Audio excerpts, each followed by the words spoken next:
That's everyone runs their business their own way. Yeah, that's not a good impersonation. That is an insult.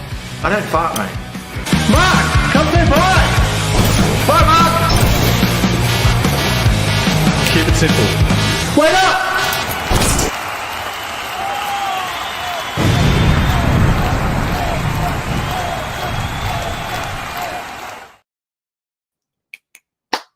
What is going on, guys? I am SimpleSimon. I'm your comic book noob, and welcome to the second episode of the NOOB Absolute Podcast. Before I bring on the man who has an entire podcast to carry on his shoulders, if you guys are maybe catching the start of this and you're like, I don't have time to, I want to watch this, but I don't have time to watch 90 minutes of Mark talking right now. We are available on YouTube Music if you download the YouTube Music app, which means you can actually listen while the app's closed, and also Spotify. If you need something to listen to while you're driving to work or going out and you want some background noise, the NOOB Absolute Podcast. All right, let's bring in the man, and then we'll discuss what we're going to talk about today. Hang on, I'm still getting used to this because I'm pretty new at this whole podcasting and doing intros and paying for StreamYard. All right, you ready? Make sure the few people that are there drop a hashtag hi Mark in the comments. Say hi, Mark. Hi, Mark. Hi, Mark. Hi, Mark. Hi, Mark. Hi, Mark. Hi, Mark. Hi, Mark. Hi, Mark. Hi, Mark. Hi, Mark. Hi, Mark. How are you, mate? I'm good, buddy. I'm Fantastic. Did you go to the shop today? good. No, I work from home today.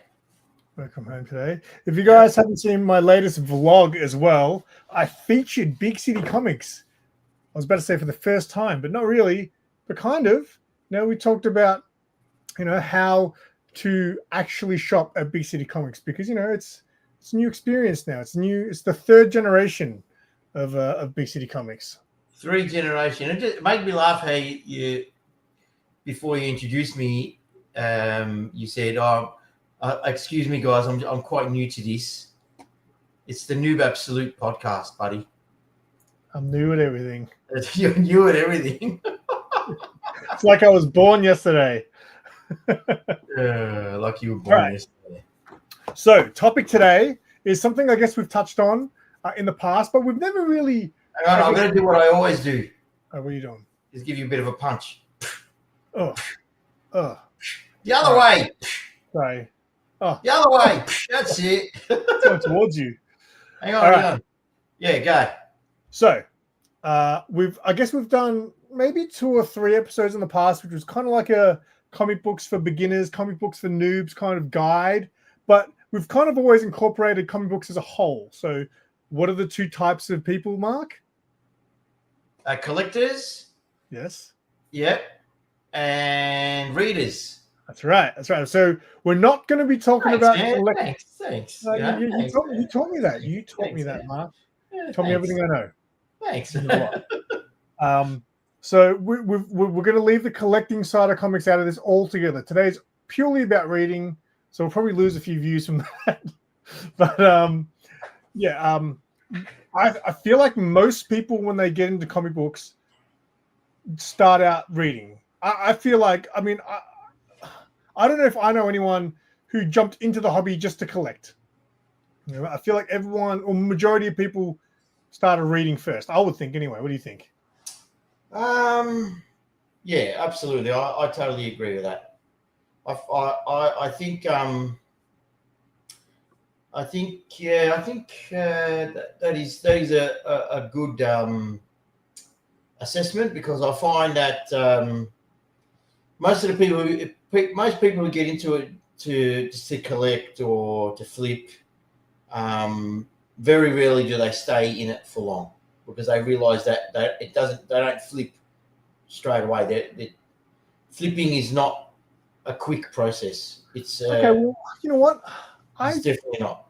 I've got a few examples which isn't really that. So there's 2 people that of my friends. So Tony, for example, he always was a reader. So when I first started to be fascinated into getting into comic books, he was one of the people. Him and my mate Ashby from work were both, readers.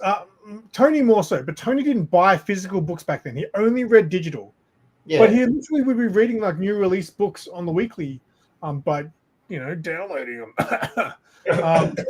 And then eventually, when I started buying books more and I got really into it, he started coming in and getting some books off you. And then he started really getting into cover buying, But he was always a reader, and now he was never going to flip a book, right? He just bought stuff that he liked, and he liked to read. But now he's just completely out of it altogether. Doesn't read, doesn't collect. And even Sarah, you could say, she hasn't really read a comic book for a few months, I would say. She's really gotten into novels, and, she wants to come back and read some of the stuff she loves, like the art, like the writers and stuff that she loves. But she's really kind of moved away from it. And you guys all know that I don't read very often these days. It's overwhelming, just the stuff that I want to read. It's like on Netflix, like I want to watch a movie, right? And I'll end up spending an hour just scrolling through my options, and I end up don't even choose anything. I feel like comic books have gotten to that point for me because there's so much to read. But when I first met Mark, believe it or not, I was reading comic books every single night. Every single night. And I asked you this before we came in, is what were you reading? I was reading absolute classics of the time. Tom King Batman. Catwoman by Joel Jones. All the great stuff there. All the great stuff. Yeah. So, and what do you remember? What stories were they? Well, okay, I'll tell you what. The first time I read Batman was because I feel like Batman is obviously a good entry point for a lot of people. Everyone knows Batman. Absolutely. Yeah. So obviously, I didn't know where to start when it came to reading because in my head, it just makes sense to start at issue 1, right? Starting at issue 1 seems to make sense. So I saw that Batman had issue 50. It was like a milestone cover, and it was a wedding. And I was like, you know what? This seems like maybe a point that I could jump on. I didn't even know that jumping on points were a thing, but I was like, you know what?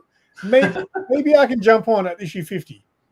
So I bought issue 50, which is probably the worst issue ever to jump on at because it was just such a randomly written. It's like love letters throughout the whole thing, right? So it's not a great first issue to jump into. So after that, the first story arc was a court case drama. Do you remember that? It was like yes. These and stuff in the court. Yeah. So that was the first Batman story I read, was like the court case drama. I was like, I wasn't expecting this really. So let me just see the chat here. I started reading by seeing a comic cover I liked at the local newsagents in the 90s. Yeah, that can happen. Yeah. I just buy a lot of books because I like the cover. But you know what I mean? Like, so let's say you see this awesome cover, right? And you want to read it. But what happens if it's issue 33? Where do you go from there? What do you do? What's your advice, Mark? Well, it depends if you want to read. Like, I can't really. It's hard to if you want to know if you read it and you like it and it piques your interest. Then either you got two options: either wait for the trade or buy the back issues and then buy the issues that are coming out. I mean, when you were buying comics, when you were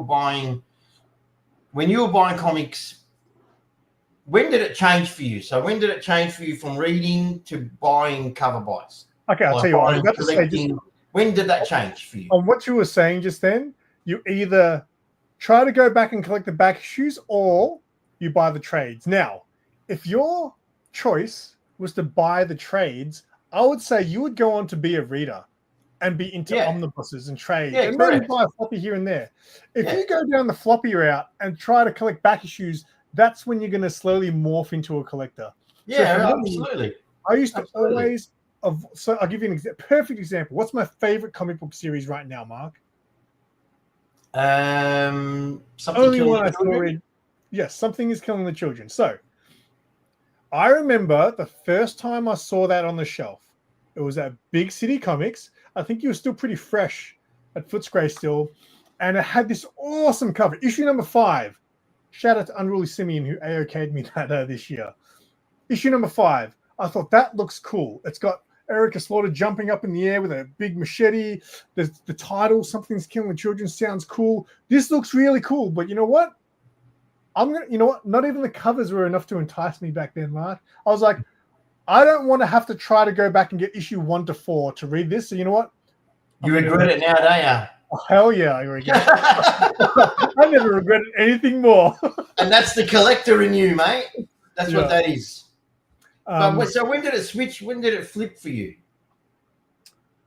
When from reading to then buying, then doing the collecting thing, which was the cover buys, collecting the Kiss covers, collecting, to be honest, stuff like that. Because I remember even in the earlier days when I'd come buy books off you, I would never really buy the book and then a variant if I liked the variant. The only time I ever bought a variant and the cover A was Batman Damned, and I don't even know why. I was just so excited for Batman Damned to come out. I thought I'd buy both. You just wanted the dong. I had no idea there was any dong to be seen. You wanted the dong. You heard about the dong and you came for the dong. I had no idea about the dong. I'm buying. All right, it's Jordan. I'm buying mostly omnis and trades from Mark, but I also single. I want to check out like Aquaman in jail with a nice cover every once in a while to see if I want to wait for the trades. Yeah. So what I really would like to do personally is I love buying a first issue. Right? And I love reading those first issues. And a lot of those first issues will make me go, you know what? I don't know if I'll go and collect this. Like, this is what I've gotten better at. In the past, I would just buy it for the hell of it. And then next thing you know, I've got 30 issues and I've only read the first issue. Now I'll buy the first issue. And if it's something that I really enjoy, I'll be like, you know what? I might buy the trade one day if I can find it, cheap or something like that. I have those stories that, like for Transformers, I didn't want to jump onto another title and add it to my pull list. But I thought, you know what? Maybe one day I'll read that in trade because the first issue I thought was really good. And then some stuff, I'm just like, you know what? I'm just going to get it all. But what about you? I mean, like, obviously back in the day, there was more readers than collectors. Oh, there wasn't many trades. No, there wasn't. There weren't trades like there was now. There were trades. There were collected volumes, pretty much they were called. But I never had a transition. I collected predominantly, but there were like for instance, I always collected comics, right? As in collecting, reading. But I was more the reader. So even though I was collecting issue by issue numbering, I still call myself a reader because I was never the type to go out and buy a key issue just for the sake of being a key issue. If the series I'm reading has a key issue in it, that's fine. Great. Lucky you. Yeah, lucky me. That's right. So, but I never went out and chased first appearances, especially in the 90s where there were many, or people dying. And so, yeah, I mean, it was, but then there was a point when I said to myself, you know what, I really don't want to collect this. I just want to read it. And that's when I started buying the trades. So I bought the whole entire series of Jeff Johns' Green Lantern. So he was doing Green Lantern and he was doing Green Lantern Corp. So I was getting the trades. One after the other, like that, because I would release them. 1 month would be Green Lantern. The next month would be Green Lantern Corp. So that's probably one thing. Then I really liked that. So then I started doing that with other series, where I would just buy the trade. So for instance, now like nowadays, I do that with, say, I'm doing that with Black Hammer. I didn't get the single issues. I got the trades, and now I'm getting the omnibuses. So. Oh, really? Yeah. So I stopped getting the trades, right? Like at some point. And I said, I might as well just buy the omnibuses. But are you doing that because you really, really love the story? Yeah, I'm actually, that's what I'm reading at the moment. I'm reading Omnibus 2. That's what I'm reading at the moment. In between my comic book reading, I usually read a trade. I'm finding it, it's good. It's a good series. It's very hard for me to put down. Put it that way. I'll start reading, and I read maybe 2 or 3 issues in the book, and until I fall asleep, or because I'm old, and it's really good. I'm surprised. I understand now why people tell me it's really good, because it is good. That's what I like. I would want to. I should do that. Like I used to. So what I did in the beginning, as I was mentioning, I used to try to read at least 3 issues a night. Now when I read, I'll just read a bunch of single issues, or sometimes I'll have like a complete set of like a mini series, like Red Light, for example. I read, it's like 4 issues. I was like, you know what? I'm just going to sit here and read all 4 issues. I actually prefer doing that, which really means I should just buy trades. Really? Yeah. Right? I usually read single issues, obviously, but again, in my pile, because you know how I read in the order of release. Doesn't matter what it is. I find that it works for me. Everyone reads different. That's crazy.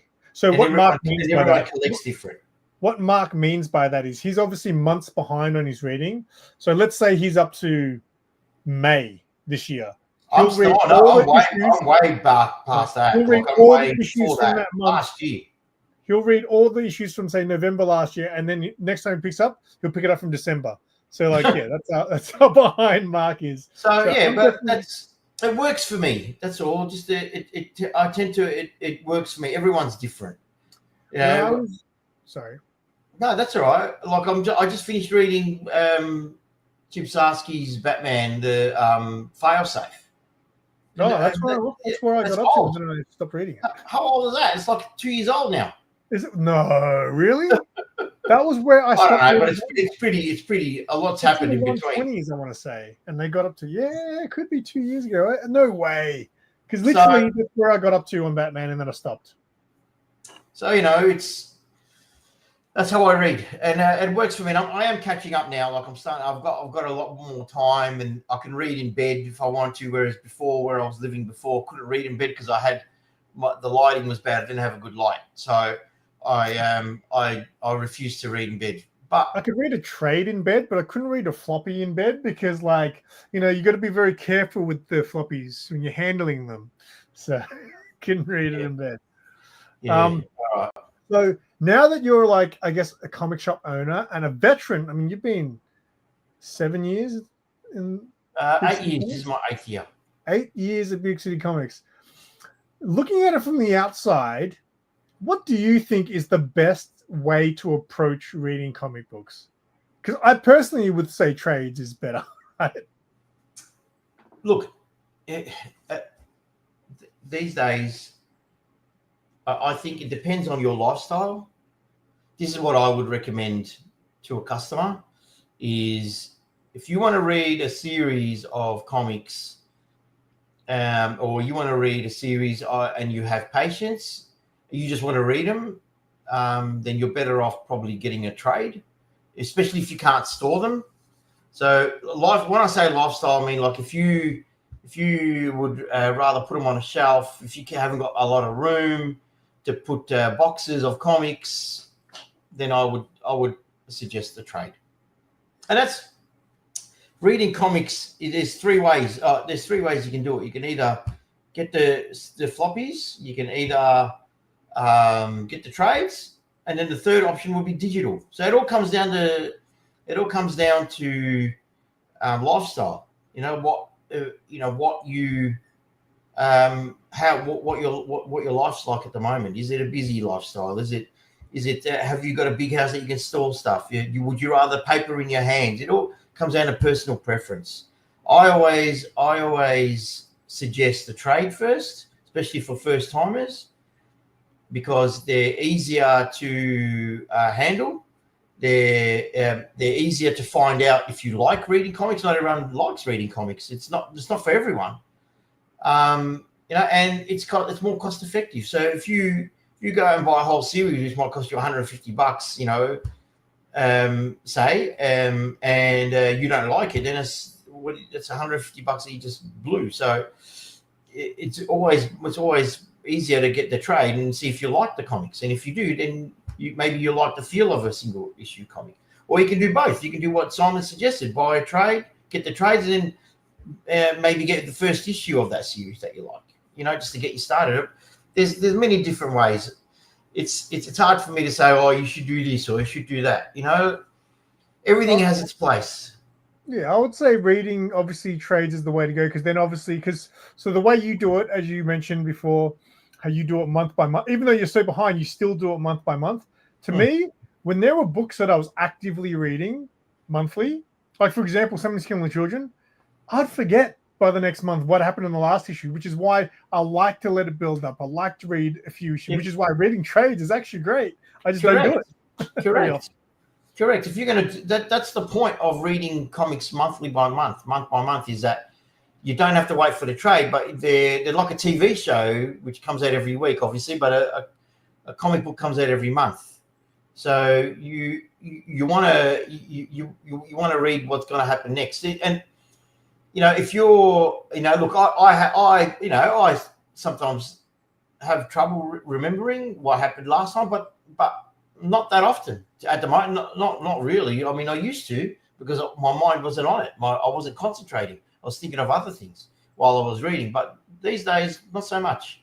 I sort of understand what's happening, and if I do, I'll quickly remember when I start reading. Here's the problem, though. If you trade read, and then you really love something, you're like, you know what? I'm going to go back and then try to collect some of those issues, and then you find out very quickly that collecting sucks. Collecting does not suck. It's what we all call in the collecting game is the hunt, the thrill of the hunt. You start a series, whether it be old or new, you get into the mood to hunt. You go onto the internet. Now it's much easier, because you go onto the internet. You go to shops. You go to back issue stores. You go, you know what I mean? Like, it's the thrill of the hunt. You go to comic book fairs. It's that hunt that we all enjoy. That's part of the collecting. That's part of the collector, is the thrill of the hunt. Finding that issue. Oh man! But then you find that issue, it's like, oh man, way out of my price range. But it's always there. You know that it's there, and you know that you at some point you'll get it. It's that thrill that you get out of collecting. Will I ever get that first print of Something's Killing the Children issue 1? Have you got 20 grand? It's not that much. It's gone down a lot. Anyway, can you wait till the TV show comes out, mate? Yeah, I know, right? All right. So I don't know if you know, but Brown Mist is actually Jordan. Yes. I was laughing at his name, Brown Mist. Yeah, Brown Mist sounds familiar. Anyway, compendiums are the best bang for your buck you can get. Whole series or a massive chunk for like $70-$80. What's a compendium? Oh, you're such a noob. Jordan, explain what a compendium is. I want you to explain it to the audience who don't know. Yeah, my fellow noobs. He's a noob. Well, I don't hear the term compendium very often. I know trades. It's like an omnibus, but not as collected. It's like an omnibus, whereas an omnibus has everything, right? Whereas a compendium hasn't got everything. So a compendium is for the readers, but the omnibus is for the collectors. That's a compendium. See, a soft cover omnibus. Okay. There you go. Do you prefer a soft cover or a hard cover? I prefer them soft. Okay. If I really want to read it, I prefer it soft. But if I really like something, I want it to be a hardcover, because I feel there's a little more collectability of it. But I hate dust jackets. Oof. Oh, you're not the only. Everyone hates dust jackets. I don't know. I just rip them out. I just rip the dust jacket off. I take it off when I read this. But what I do like is when you take the dust jacket off and you see something cool on the hardcover underneath, right? Yes, that's what I love. Yeah, absolutely. All right, we're getting off the topic of reading, going to collect. All right, reading. Again, we've discussed this on a lot of episodes of the Noob before. Again, people who are listening to the podcast for the first time don't know who we are. We do a YouTube show. Go check it out. You obviously get a lot of people coming in who are new to comic books, who ask you, because you always chat to everyone, right? I chat for everyone. And I'm sure you get a lot of people who say, I'm new, or I the other at the Yarraville's comic fair, I sold a book to a guy who'd never bought a comic book before. It was so cool to be able to chat to this dude. So he said to me, he came to me and goes, all right, so here's the story. He was looking at my sets. So I had a whole bunch of boxes of, complete sets of floppy issues. And he was like, hey, so here's the story. I've never bought a comic book in my life. My partner, though, he loves comic books. He's been collecting all his life. But do you think this is a good one for me to read? So what he had was, he had Spider-Man City at War, I think it's called, which was a 60 series. It was based on the Spider-Man video game universe. So it was based on that video game that came on a PlayStation. So I said to him, have you played the games? And he goes, yeah, I did play the game. I loved them. I was like, yeah, okay, well, yeah, then this is probably a good one because you'll know it's from that universe. And then I recommended him something. I said, well, but if you really like Spider-Man, consider this. This is me getting my salesman on. I was like, this is Spider-Man Life Story, another 6-issue miniseries. And for those who don't know, basically it's the entire story of Spider-Man told in real time over 6 decades. So it starts off in like the 60s or something like that. And then basically all the things that happen to Spider-Man in canon happen to him in each issue, but he keeps getting older. So by the time you get to the final issue, he's like fighting villains while he's like a senior citizen. So I recommended that to him. I said, look, this one, and I said to him, I was like, you know what?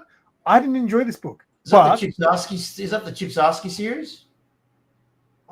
He might have read. What was it called? Life Story. Yes, that's Chip Zdarsky. Yeah, that wasn't based on the video game. That wasn't. No. You're not listening, Mark. I recommended him Life Story. City at War was the one he was considering. Oh, City at War. That's right. Yeah, sorry. So My bad. I recommended Life Story, and I said to him, look, I didn't actually like this story, but it was very popular among Spider-Man fans. And I told him, it's probably a good thing because it tells you the whole Spider-Man story. So he ended up buying that one. But it was super cool for me to give a recommendation to someone who's new and things like that. But you do that regularly. Did you feel good? I did. I really did. I even got him in my video. I was like, hey, man, can you be in my YouTube video? Talk out together. But you obviously get a lot of people. So we've said it again in past episodes. You always ask the same question first, right? Yeah. Which is, who's your favorite character? That's one thing. And have you read? Have you read a lot of comics? Do you know what you're after? Do you want to read or do you want to collect? No. We're not. So we're just talking about reading. What's the other thing? Because if you say who's your favorite character, I feel like people are automatically going to go to superheroes. Yeah, absolutely. Yeah. But Mark usually gives you the option. What's going on, Dave?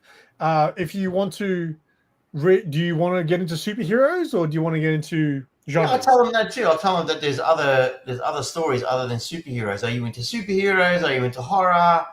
Are you into It depends what they're up into. Of course. Would you say what's the more common answer? Would you say more people will say superheroes? No, not really. It depends. I always ask them what they're in the mood for reading. I don't really say what they're into. What are you in the mood for reading? Excuse me. Yeah. So most of the people say, whatever catches when they say whatever, I'm not sure.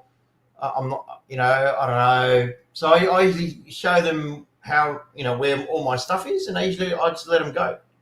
Because and then I tell them, if you have any questions, if you want to know if this series is good or this series is bad, or should I get this one, or I'm here to help. So then I just let them go. Because I feel like, don't you think that most people who don't know anything about comic books would just be like, it's superheroes? Like do you think that's a... Yeah, well, they associate comic books with superheroes. Absolutely. Especially younger kids. And would you say, because this is what's basically happened to me, would you say this happens a lot? So obviously when I first started, superheroes just seemed logical, right?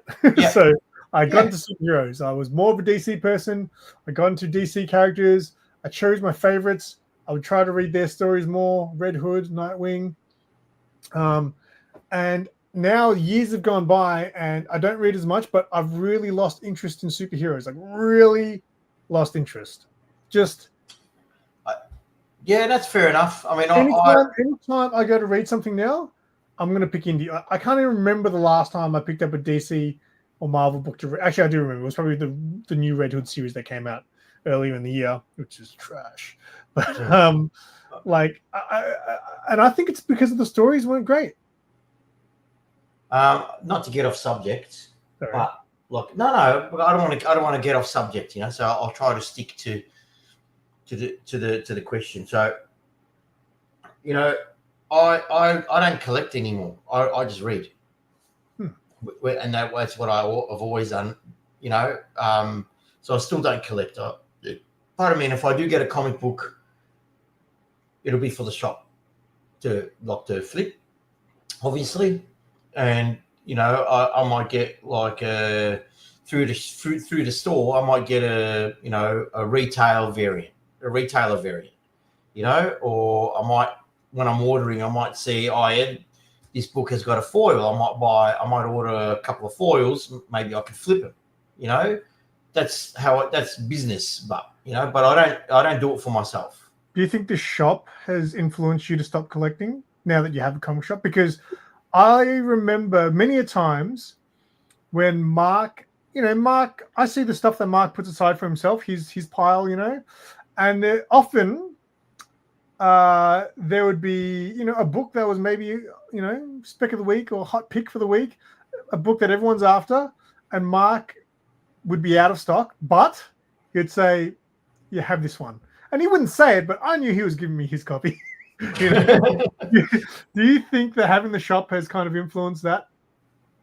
A little bit, yeah. Because I want to make people happy.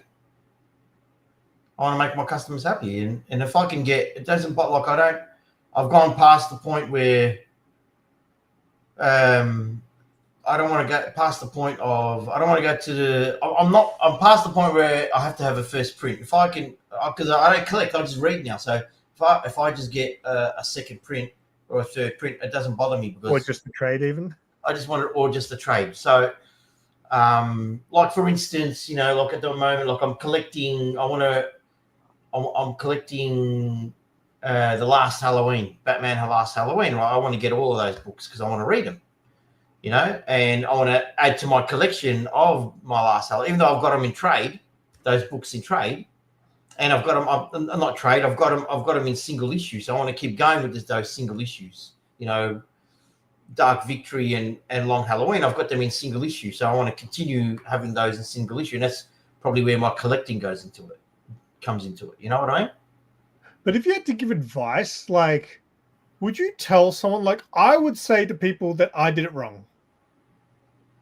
I would say, if you want, as in, like, as far as like, it just made sense to me to jump into what was coming out like that. And that's where I went wrong. I just jumped straight into what was coming out at the time, looking for the next first issue to come out. I was like, oh, this is where I'll start, this first issue, rather than going back and reading, even though I started with the classic. Yeah. I mean, another question you have to ask too is, like, the reason why I ask them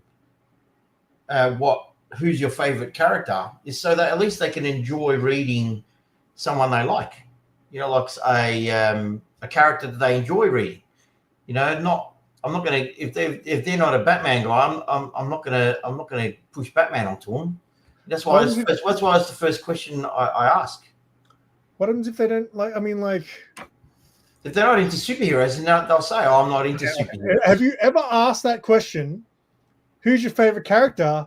And they gave you an answer that wasn't a superhero. Yeah, of course. I'm not into superheroes. I can't remember who.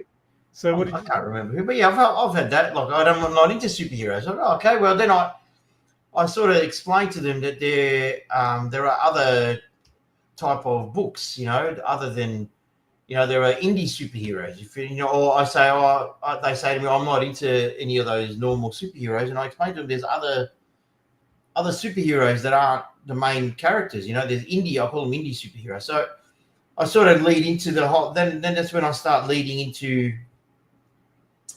Hey, that's when I start leading into the genre books. Oh, well, if you're not into superheroes, are you into horror? Are you into adventure? Are you into action? Are you into espionage? Whatever. So that's what it's my leading. Comic books are always my leading. Like superheroes are always my leading. To see what they're, you got to ask the question at some point of what they're into, and that's my start. And whether they say yes or no, then then I go on from there. I was trying to. But sometimes a cheaper option too is not only to go to trade, is to go to that one issue. Like it's to see if you do like comics. So, like I said, not a lot of people still don't know how to read comics. Comics can be confusing. The way they kind of play out, the way some of them read is confusing. I just want to point out this in the chat here. I got my wife, who doesn't read comics, into Nice House on the Lake. That's not a bad one, because the way that one plays out is very tiny in that. And I didn't finish it. I read maybe 8 issues, I want to say, of it. But it really plays out like a movie almost. The way. Did you read any of that? Nice House on the Lake? No, but I know. The way they play it out, you can really visualize it as like a movie or something. So that's actually, or like a TV show. Yeah, absolutely. So yeah, that's a good one. Yeah, it's got a good twist and got a good payoff, and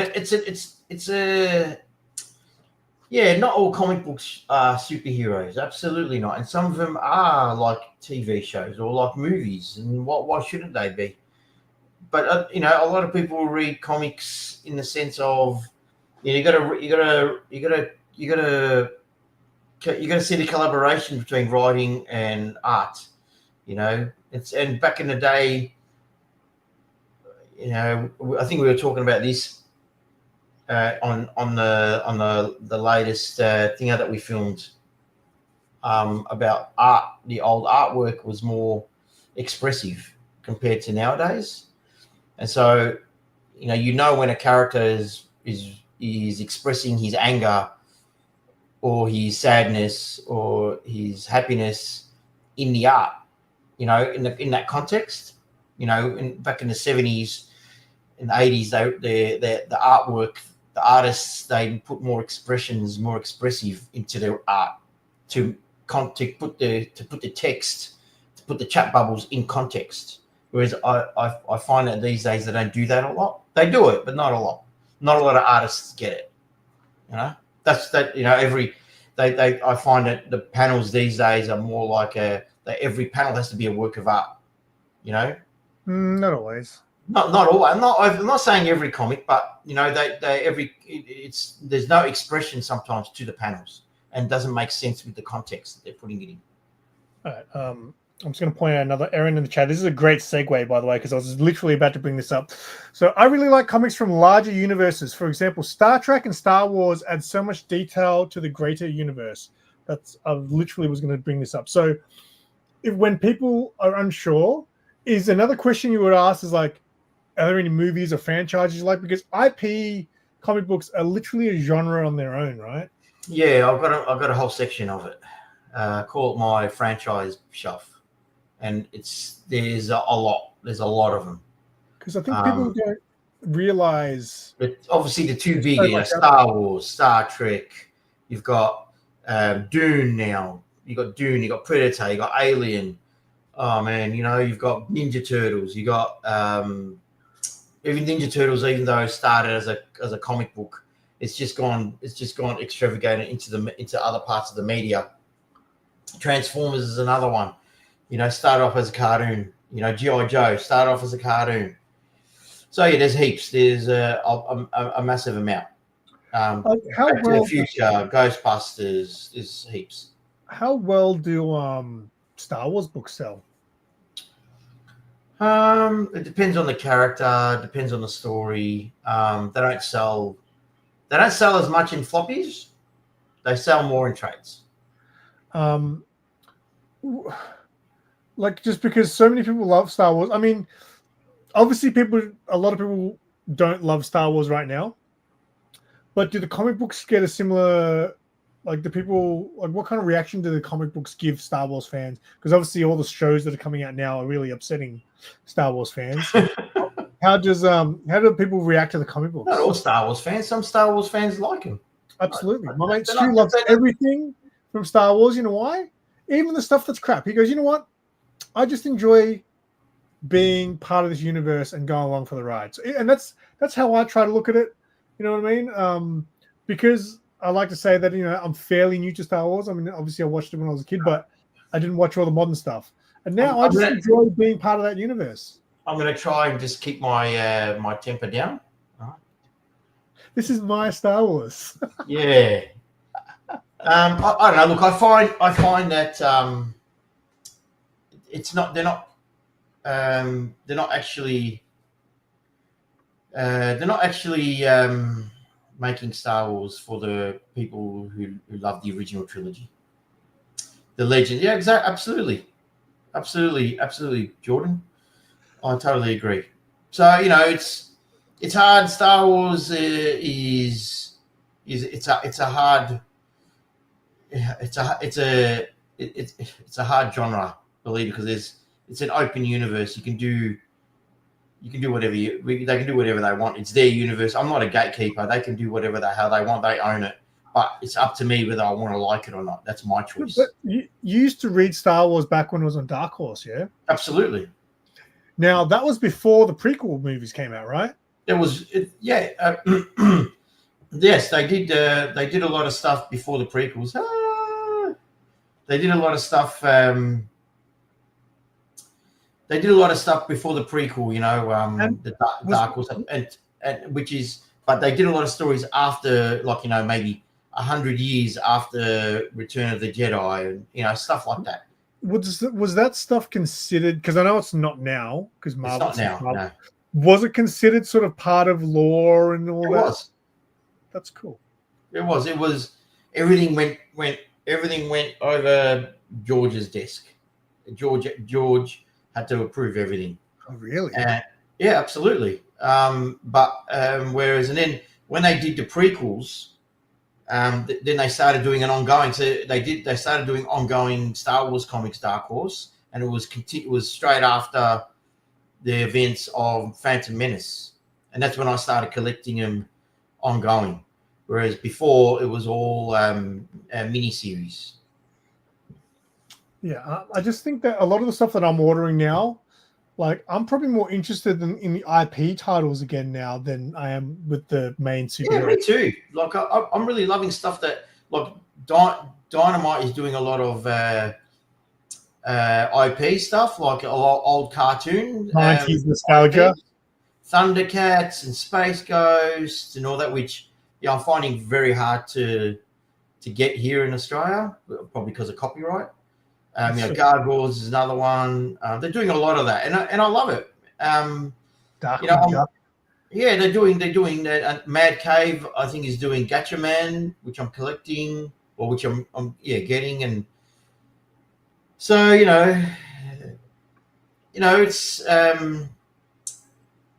it's the genre books, the IP books are good because they might not be exact. They might not be exactly continuations, or they just added stories to the much loved IPs, and that's how I look at Star Wars. If I was going to read Star Wars, I mean, Kieran Gillen did such a great job on the first Darth Vader series. It was better than the ongoing Star Wars series that Jason Aaron was doing. The Vader series, 2 Vader series in a row.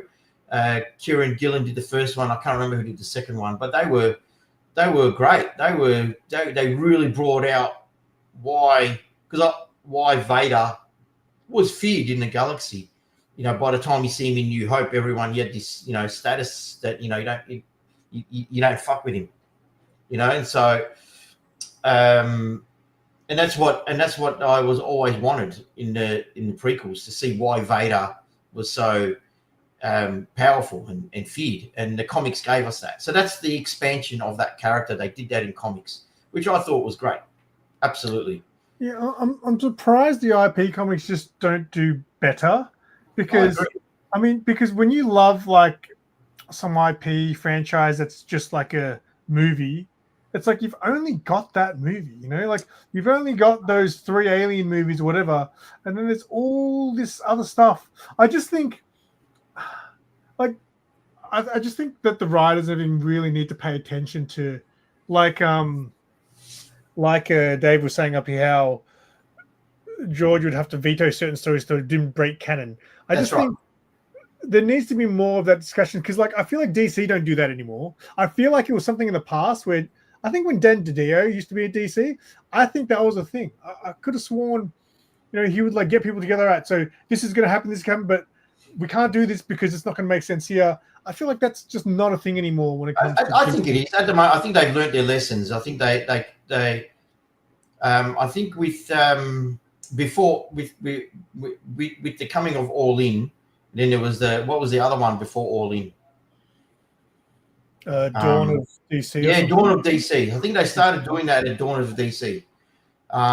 They started getting their shit together because when Future State came out, it was just everywhere. That was a schmozzle. Mate, talking of IPs, I just looked at my spinner rack next to me. Literally, there's 4 books facing me: Masters of the Universe, Yeah, Predator, great IP. Street Fighter. See, And then look at them all. the last one I won't show you just yet. The last one I'm going to show you when we start our second segment. But we've got a little bit of time left before we hit the hour. What do you think are good stories for people to start? Like that anyone could. So if you want to do what IP, if you want to do an IP and you like Star Wars, I definitely recommend Kieran Gillen's Darth Vader. That's if you're a Star Wars fan. Absolutely, it's so good. It's very, very good. It's the story. He writes the story of how Vader learnt who Luke Skywalker was, like who the pilot that destroyed the Death Star. In that series, that's where he finds that out, because by the time you get to Empire Strikes Back, he already knows. I think Sierra was even reading that. Hey, I think Sierra was even reading that. It's really good. It's really good. And then the second series, I can't remember who wrote it, but that's good as well. So that's right. Joshua Williamson is seeing over DC, like the regular universe, and Snyder's looking over the absolute stuff. I'm pretty sure. So is there? That's one IP I'd probably go for. Personally, with the Star Trek stuff, I love reading the Mirror Universe with Star Trek. It's just something different interpretation of the characters. Other IPs would be Alien, which I like. I've always liked, obviously, Alien. The Dark Horse stuff was excellent, and the Marvel stuff has been pretty good. And Predators, I've just started. I just read the first series of Predator from Marvel, and that was really good as well.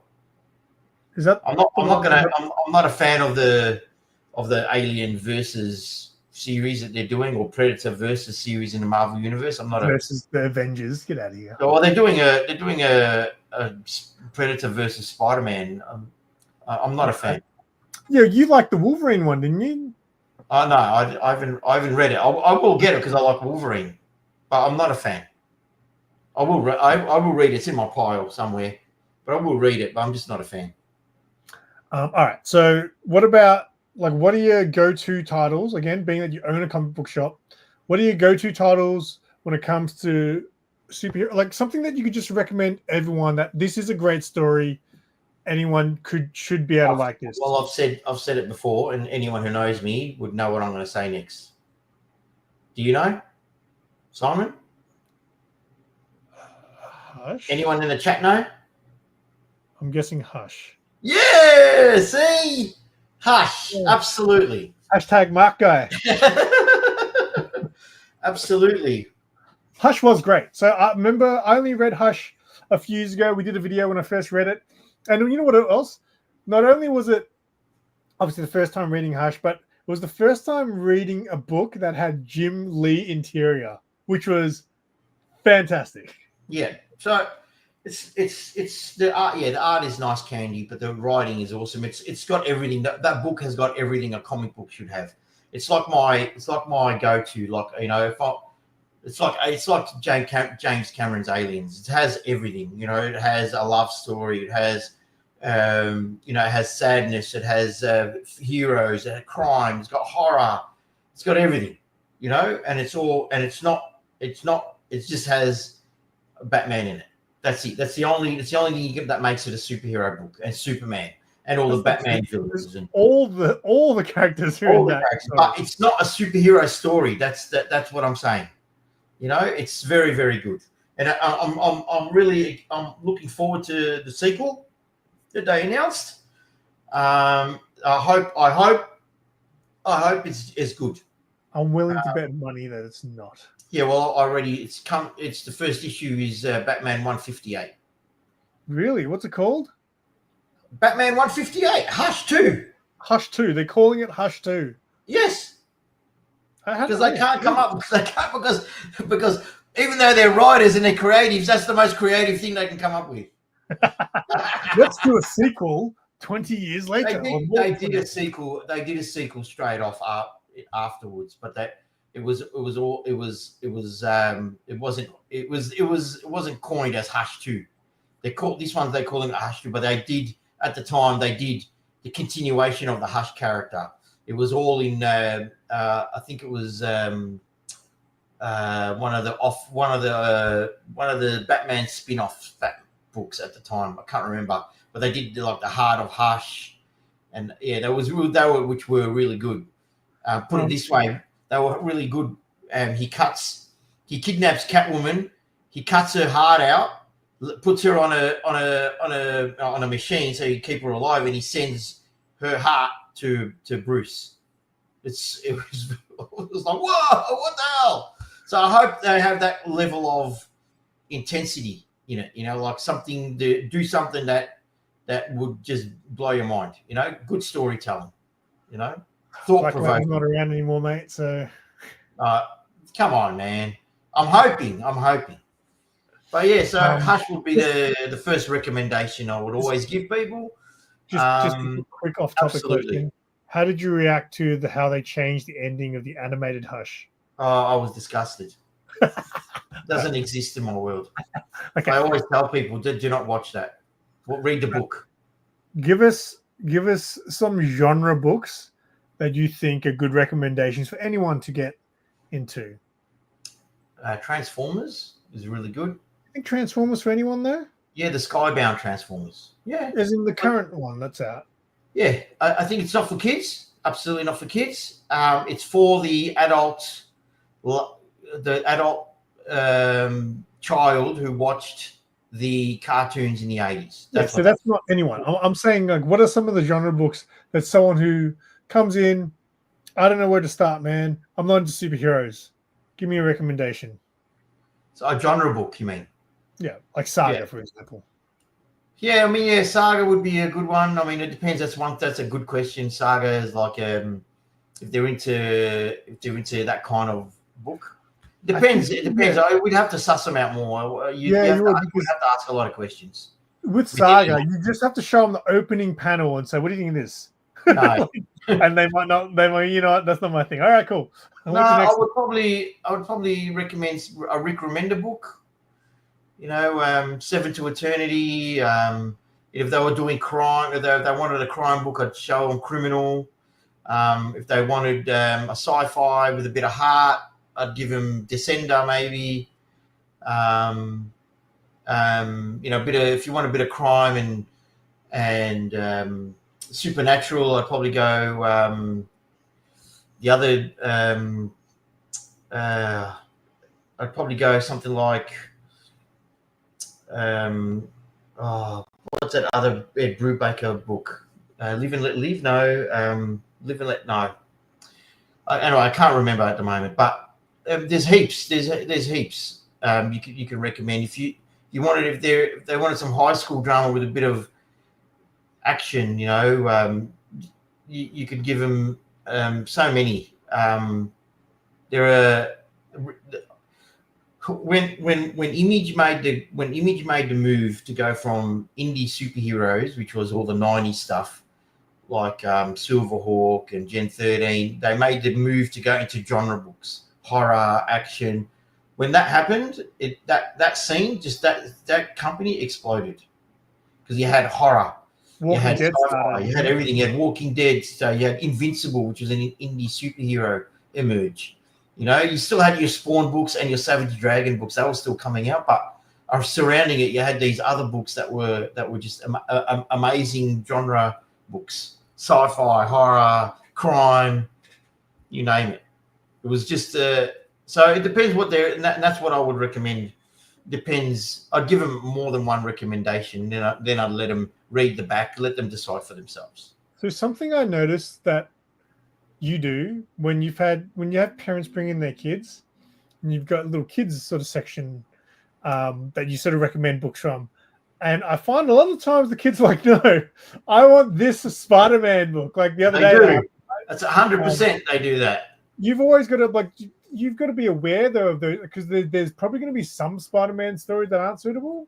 I mean, Spider-Man's probably okay. So, wait, I don't think I've played this video for a while. Oh no, is it even here? Yeah, so it's one of those. Look, it's one of those things where you gotta. If they pick a book, if you recommend them a book, a kid, and he turns around and says, "I want that Venom book up there," and you say, "Or I want the Deadpool book up there," and I usually turn to the parents and I just say, "It's up to you. He's your kid, but it's your decision." So anyway, but you do let them know, right? You've always got to let them know. Of course. Look, most of the comic books are not that bad. And one thing I ask is, when I say to you, has he seen the Deadpool movie? If they say yes, they'll say, yeah, the book's fine. Because they don't, you know what I mean? So I tend to go by that rating. If they say stuff like, no, he's not allowed to see the Deadpool movie, I go, well, then don't worry about the comic then. What happens if the kid picks up something like Fateless or something like that? That's all bagged anyway. Oh, is it? It's always bagged. The trades even? Yeah, even in the floppies, I bagged them. Oh, like as in, okay, yeah. On the shelf, yeah, absolutely. Erotic comic books, yeah, of course. I have to bag. There's so much of it. It's crazy. Yeah, well, that's another genre. Romance erotica. Absolutely. Look at Dollhouse. Have you ever had anyone say that's the genre that I want? Yeah, sometimes. I have books. There are. I have a section for that too. So yeah, I mean, I usually put them next to the romance books because that's where they go. So, where everything bleeds into everything. So it's just there's so many genres in the indie part. Historical fiction is another one that's popular. So it's just it just comes down. You can recommend the world, but they can still, sometimes you can recommend too much, and sometimes you can have too much choice. I've had customers walk in and I've got so much choice that they just walk out because they're too confused. It's the Netflix menu, I'm telling you. It's that Netflix homepage. Yeah. But that's where you need to guide them, Mark. Yeah, that's what I do guide them. And then if I see that they're struggling, I usually just give them a floppy. Yeah, go away. You take this. See how you like it. Take this. Yeah, take this. See if you like this. Buy this. You might like this. Especially if they're first time reader. Try this one out. Usually, or long time readers, they come in. They would look at the shelf and they say, "Oh, I'll try this one, or I'll give this one a go." Most people come in. My regulars. Most people of my regulars, if they're buying trades, they would say, "Oh, they come in looking for the volume. If the volume's not there, they get me to order it for them." But the new readers, they don't know what they're finding. They don't know what they want. So you got to help them with that. It's part of the sales. It's part of being a salesman as well. Not only as it's part of the sales thing. You got to help them with their problem, and their problem is they want to buy a comic book. They want to buy something to read.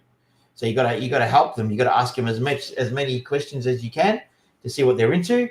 Obviously not digging in too deep, but you ask them what they like, even to the point of what movies they're into, just to know what they want, to see what they want to read.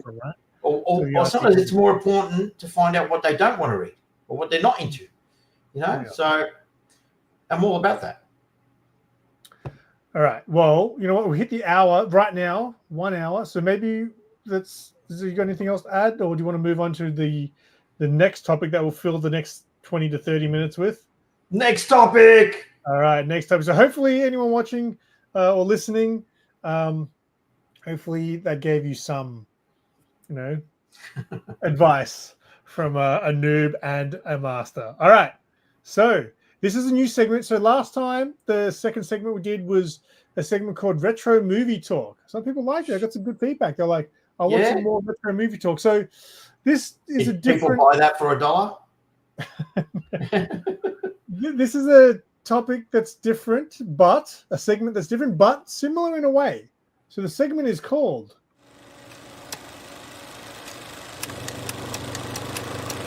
Paper to celluloid. Shh, sorry. Paper to celluloid. I have never heard that term used so much until I met Mark. And anytime we bring up this topic, he always has this one thing he says. What is it, Mark? You can't transferring. You can't transfer everything exactly the same. Some things have to change. All right.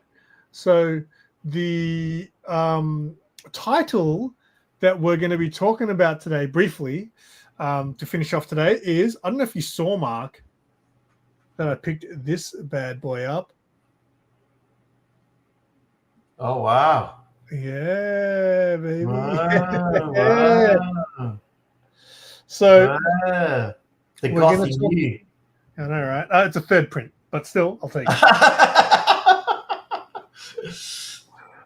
It's still old and it's still expensive. Anyway, so I figured to talk about The Crow. The Crow was one of my favorite movies when I was a kid. Yeah. Obviously, it's based on a comic book, and I saw it at the cinemas when I was a kid. So I was 93, I want to say it came out. I was in like grade 5 or 6, and my brother took me to go see 94, buddy. 94. Okay, I was off. Well, I was in grade... I was positive I was grade 6 then. I remember I was in primary school still, because other kids thought I was so cool that I got to go see The Crow at the movies. And then I don't think I knew it was based on a comic book back then. I don't think I learned that until way later in life, that it was a comic book. Did you know back then?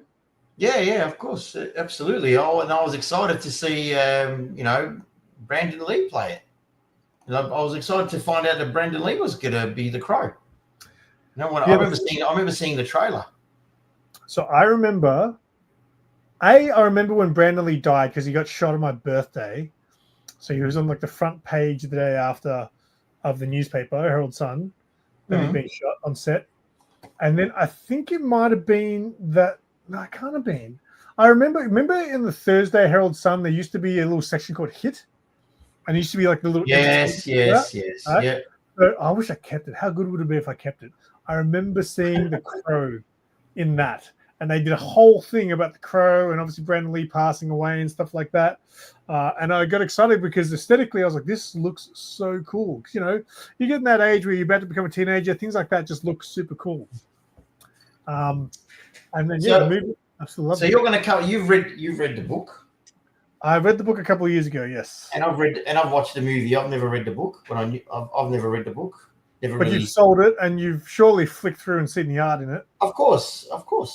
It's very iconic. I was more of a fan of the movie in this case, even though I think the art of the movie was much better than the book. I think I picked up the book and I looked at the art and I said, I don't think this is for me. You know what? The art's all over the place in the book. There's some stuff that looks cool. There's some stuff that looks rushed. And then there's some stuff that's like, is that the same artist? There's some stuff that looks really realistic in some. It's really weird. The way the art is literally all over the place. I got to admit that. But I also have to say the story, like there's a lot. So I said to Sarah, for example, she was kind of thinking about watching The Crow. And I was like, you know what? I think that Sarah would potentially, even though the new remake got absolutely trashed, right? I think Sarah would enjoy the new one more. Even though we haven't seen it, we plan on seeing it.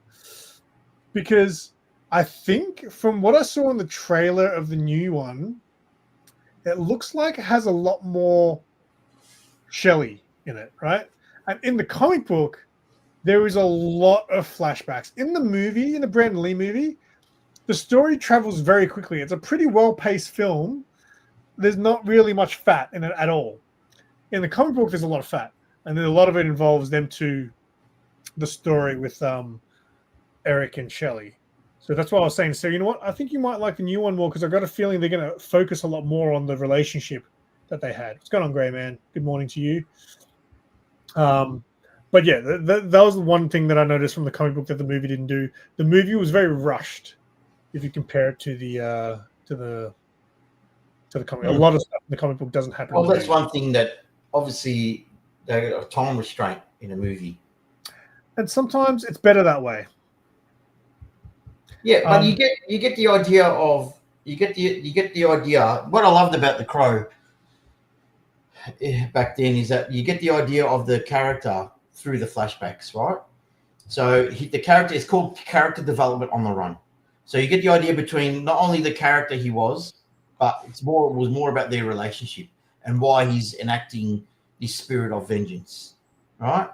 Was because of their relationship. So in all the in the flashbacks that you get with the crime, with the bad thing that happens to her, with the crime that's committed to her, with his love for her, you end up feeling sorry for him, and then you end up rooting for him. Of course you do, but I find that character development or that story development done on the run, it served the movie very well. You know, they put you in the mood lighting, the red lighting, and the rain. You know, it can't rain all the time. You know, I still use that phrase to people, especially when I'm feeling down. You know, I always say it to myself. It's a great line, and it was just very well. I thought, if pacing wise, I thought it was very good because you just don't need to go too deep. There's nothing deep about it apart from their reason for his reason for acting and enacting his vengeance. You know, that's how I look at it. What do you think? Well, it's funny that there's been so many sequels because really, it's like, for example, I remember being excited when the second one came out, City of Angels. I saw it at the cinemas on the first day. I wagged school to go see City of Angels in the cinema by myself in my school uniform, and I remember thinking, people were like, "Was it good?" And I liked it at the time. I liked it, but in reality, in my head, I was also like, "It's exactly the same as the first." It's like, I mean, what more to the story is there besides you tragically get killed and then you come back and avenge your death? So it was kind of. I feel like there only needs to be one movie. It's correct. It's like the Highlander movie. There can be only one. I mean, how many more Highlander movies can you have? Because I've read a couple of other Crow comic books, right? So I read one of them. What was it called? I bought like a hardcover of one, and it's set in Japan. And again, like it's got more of a Japanese theme and stuff like that, Japanese ghosts and stuff like that. But it was one of the worst things I ever read. And then I recently just read The Crow that just came out. Dead Time? Is it Dead Time? The one that just came out on Sumerian. Yeah. And man, I really, really want to like. And you know what they did? They went back to the black and white, and I got that. I kind of appreciate. Oh, okay, I get what you're doing. You're trying to black and white like the original, right? But the way they were trying to tell the story in that first issue, anyway, it was almost like. And I think this is what was happening. I think it was going back and forth between him coming back to life and the flashbacks, but it just didn't make any sense to me. Like it didn't read well. But the original Crow, you know what? To be honest, the comic book read pretty quick as well. Like it was pretty well paced as well. But there was a lot of stuff that happened in the comic that didn't happen. Like what? Tell us. I just remember there being just places that he went to that wasn't part. Also, the characters were mixed around, so I feel like Top Dollar wasn't the main bad guy. I feel like I think T-Bird might have been. Like they mixed up some of the characters as well. And also, I don't remember because again it was a few years that I read the book, but I don't remember Top Dollar having that sort of. I don't think he had a sister in it. I think that was made up for the movie. Again, I could be wrong. So if anyone's read it, who remembers it, tell me in the chat. But there was a lot of things they added to it. But again, like it was definitely a well-made movie. Like the movie, I just think because I rewatched it maybe 2 years ago or less, and it was just so well paced from start to finish. Like it didn't feel like a long movie at all. You kind of get from the start to the end, like really quickly. It's got a obviously the movie's got a tragic real life story, with Brandon Lee dying on set. So it had a lot of notoriety to the movie. People wanted to go watch it. Not only, and I was probably pleasantly surprised that it was a good film. It was an excellent film. It was directed by an Aussie director. It was, I don't know, it was just it brought out a lot of other films past it. Like they usually, when a popular film does good, similar films come out, like as in look, like it went down that goth, rock and roll look. A lot of people started buying boots and, leather pants and ripped shirts. And, they brought out a lot of other movies similar to that, with that look, not that story top, but that look. So, I mean, look, it's one of my much loved films. It's a movie I can watch and love every scene, like in every scene in it. Fun, when T-Bird, who's the guy from the Warriors, by the way? Hey, he's the guy from the Warriors. Yeah, exactly. But when they're doing the dance, when Fun Boy and T-Bird doing a dance in the club, fire it up. Man, that carried with me every time I went out drinking. So there are a lot of good lines. There's a lot of memorable lines in that movie. Good memorable lines. So people tend to.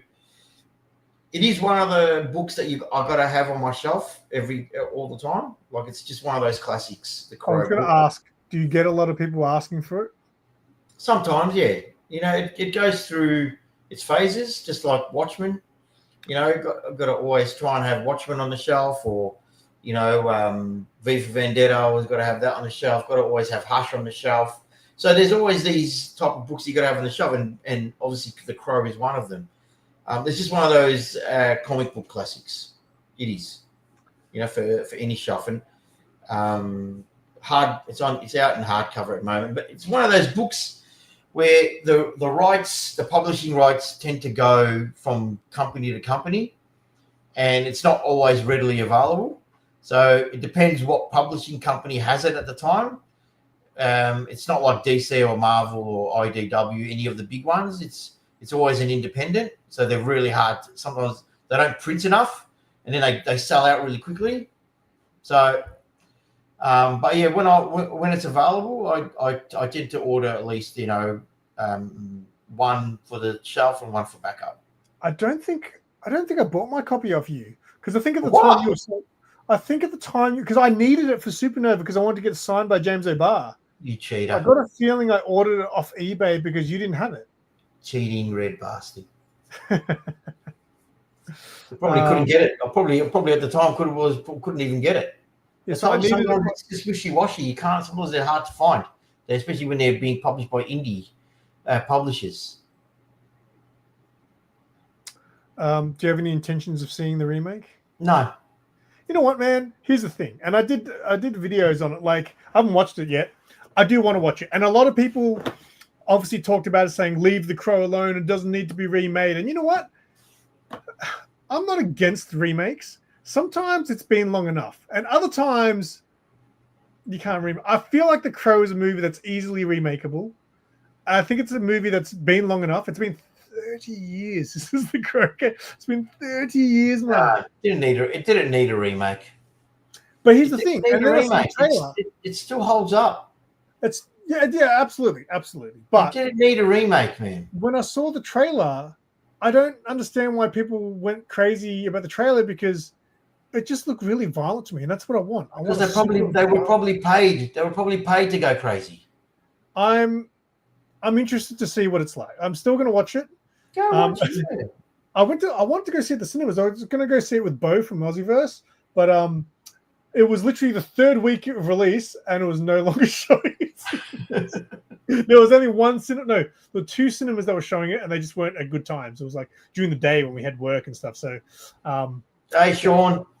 I do plan on seeing. Hey, Sean, are you planning on going live after this? Because if you are, we'll post your channel link in the chat. But yeah, The Crow, definitely a lot of memories. And I can't. Oh, did you? What about the other ones? Did you watch any of the other Crow movies later on? None of them. No. Not even the second one. No.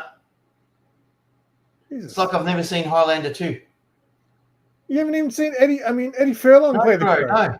No. That was a bad one. Had a great cast though. They did. I don't know how many Crow movies did they do. Was it 3? I believe they did 4. They did. The second one had Vincent Perez as the Crow. Third one had, I don't know the name of the guy, but the third one was called Salvation. And then the fourth one, Wicked Prayer, I think it was called, with Eddie Furlong. It also had Tara Reid and David Boreanaz. Me, Crow guy. And then there was the Stairway to Heaven TV series, which is based on Eric Draven. Yeah. And it was played by Mark Dacascos. That's right. I knew that, yeah. I never got into it. That randomly came on one night when I was young, came on TV, and I was like, holy crap, the Crow TV series. And it was basically retelling the original movie, but in a TV series form, and it was like super B grade. Super B. It's like did you know they did a Blade TV series? Yes, I never saw it though, but I saw. Can you remember that shop that used to be on Elizabeth Street that had all the imported DVDs? Yes. You might need a JB Hi-Fi there. Yes, that's right. That's where I used to go in there all the time. I used to love going in there because they used to have DVDs that you can buy here. And one of them, I was like, they had a Blade TV show. Yeah, it was super B grade as well, but it was around about the time of the height of the movies of the Wesley Snipes movies. But like Wesley Snipes says, mate, it can be only one Blade. It can be only one. That's right. But no, have you seen any of the other? Have you ever seen any of the other Crow movies? I've seen them all. I've seen them all. I'm a Crow guy. And so, what? You hated them? They were crap. What? They're just whatever, man. Like again, they're all the same. You only need to see one Crow movie. You could watch the second Crow movie without watching any of the other ones and probably think it was good because it's the same story. Actually, you know what? The second one's the only one that ties in to the original movie. Because is it Sarah, the girl in it? Mm-hmm. She also, I think in the comic book from memory, she's not a big part in the comic book. She's definitely, I think she's a character. I think there's definitely a young girl whose mum is a junkie. I don't think she plays a big role in the comic book. She became obviously a massive role in the comic books. I'm sorry, in the movie. She's actually older in the second one. And she kind of meets the guy. So she's kind of like the guide in the second movie. Mia Kirshner was the actress who played her. Crow guy. But yeah, that was something else I just remembered. I'm pretty sure she was in the comic book, but she didn't really have much to do with the story from memory. It was just like a little passing by. And then they thought, you know what? We need a little girl as a character in the movie. I think, yeah, I don't think it needed a reboot, man. I mean, do they, I mean, at the end of it, if they wanted to make another Crow film, they should have just not used Eric Draven. They should have just used another. Yeah. Well, you know what? There's a comic that I really want to read, and I just found out because I did my pre-orders last night. I've been trying to get. There was a old comic book Crow series called Flesh and Blood. It was written in the 90s, like mid 90s, and it's actually because they've been talking about doing a film like this ever since the second one, and they've never done it. A female Crow character. So there was a book called Flesh and Blood in the 90s, which had a female character be the Crow. And I want to read that really bad. But I just found out because I did my previews orders last night. Sumerian, now that they must have the rights to the thing, they're reissuing it. Oh wow, nice. They're gonna do it. So I'll buy that. They're even releasing variant covers for it. Are you gonna buy that for $1? I'll buy it for. Are you going to sell it to me for $1? I'll order it in. I won't take it, and then I'll wait for it to get into your dollar bin. That'll never happen. But yes, a female crow, that would be different. Yeah, I reckon that would be different. It wouldn't be that bad. I mean, why not? I mean, I'm sure they have fits of vengeance all the time. Another movie. Instead of the guitar, she played a saxophone. There was another movie, or violin. Or violin. There was another movie that they always said they were going to do a female version, which was Lost Boys. I heard there was always supposed to be plans of doing Lost Girls. I would. Okay. For the fear of getting your channel into trouble, I will not say nothing. I think it would work. Are they the same people who made the? Is that the same people who made the female Ghostbusters? Oh, hopefully not. Hopefully they don't. All right. Well, I think we've covered enough. An hour and 20. That's good enough. Anything coming up, Mark? Oh, what? Have I got anything coming up? Yeah. No. No. Not really. We're going to do this again in 2 weeks. We kept our promise. We did a fortnight. That's good. You know what? Yeah. I think this is a great idea. I think it's been going well. I never have a consistent 16 people watching my live streams. So it must be not me that's making them stay in their chairs, mate. Well, but the subject matter is good too. So you got to keep coming up with good subjects. Well, I'm going to discuss the next segment. So obviously we're always going to have a topic. The plan is to have a topic that will cover being the main part of the show, and then we'll have a little segment that for fun, like this movie talk and stuff like that. But I do want a segment that is going to be based around you, and we'll discuss that after we get off air. I only watch for Mark. Yes, I know. Thanks, Lee. I may as well donate his membership money to you too, then, Mark. Thank you for rejoining the membership, Whack. All right. Now, before I go as well, I'm not too sure, but I think Sean Zaz might be going live after this. So if you guys want to hang out with more people, let me just quickly drop Sean's channel link in the chat for you all. I don't know if he's actually going live. He said he was planning on, and then I told him, hey, man, I'm going live. Don't steal my thunder. Where's Mark's OnlyFans page? Sorry, I don't have OnlyFans. Yeah. Sorry. You should. You fart in a bottle and people buy it. You love my farts. I don't. Anyway, there's Sean's channel. If you guys want to sub up Sean, he might be going live soon. And who knows, I might jump across there if he does. All right. I think that's it.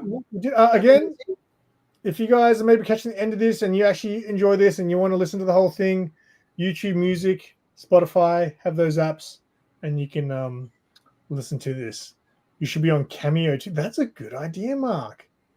People will pay to get Cameo? I don't even know what Cameo is. Cameo is the platform where celebrities are on, and people let's say you really like who's an actor you really like? Michael Biehn. Let's say Michael Biehn.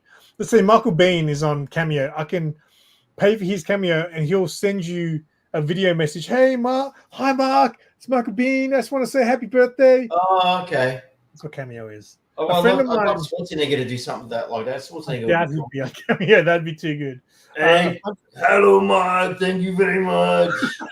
I'll be back. Hasta la vista, dickhead. All right. On that note, we're going to get out here. Thank you guys for hanging out again. Yeah, I mean, we had a good consistent number tonight. I'm very impressed. So time to say bye, Mark. I still need to make an outro for the video, for the podcast. That'll come next time. All right. So you guys bye, Mark.